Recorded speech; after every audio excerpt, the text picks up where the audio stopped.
I'm Raven. Today I will talk about flourishing education. What is the purpose of education? To me, that is the pursuit and attainment of eudaimonia, one of Aristotle's concepts.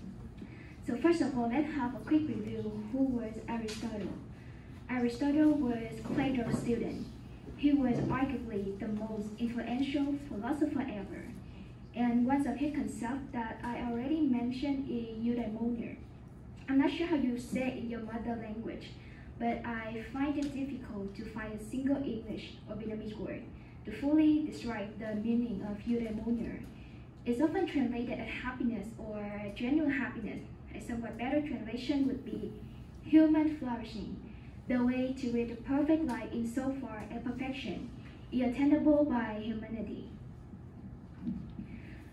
So what exactly the relationship between eudaimonia and education? I call it flourishing education.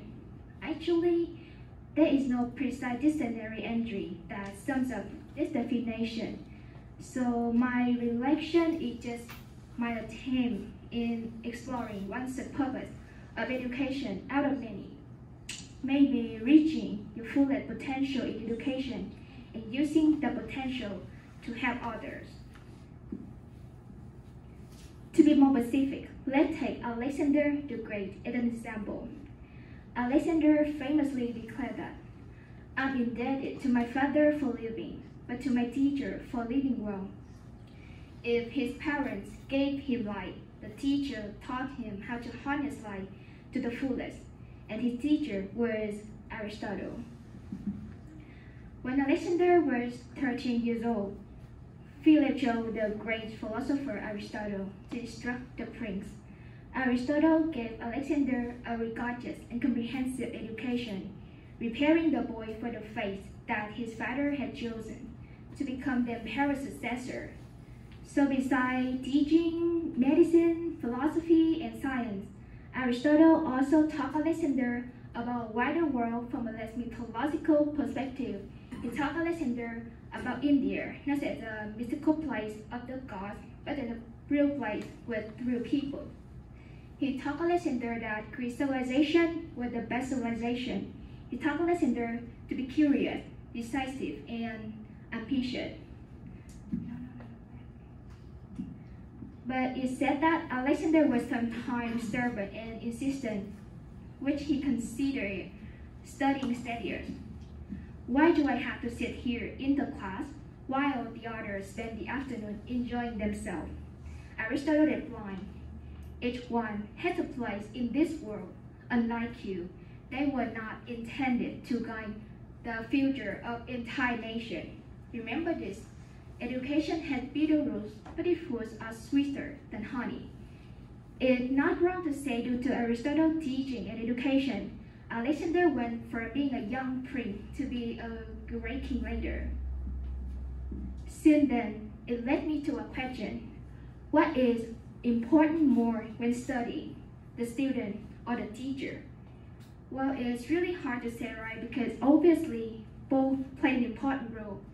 But at the present time, I guess I would say the student is probably more important because, generally speaking, most studying is done out of the classroom. At least that's way I see it. Because students today have a wide source of information. We have the internet, we have the library.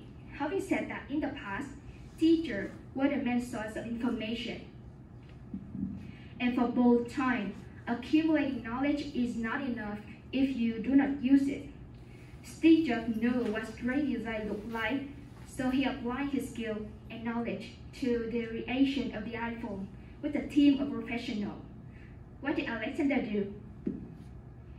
Alexander spread the rich culture throughout the Persian Empire. He did not force it, but merely introduced it in the same way that Aristotle taught his students. Aristotle's teaching was also reflected in Alexander dealing with the tens of millions of people he conquered. He respected the local culture by allowing the custom to continue. He himself often dressed like a Persian king. He also encouraged marriage between Macedonians and Persians. he himself married the eldest daughter of the Persian king. And for the application part, I would like to go back on the term eudaimonia because it's a very good term, and I feel like all of us, or at least me, are aiming for eudaimonia, not just happiness.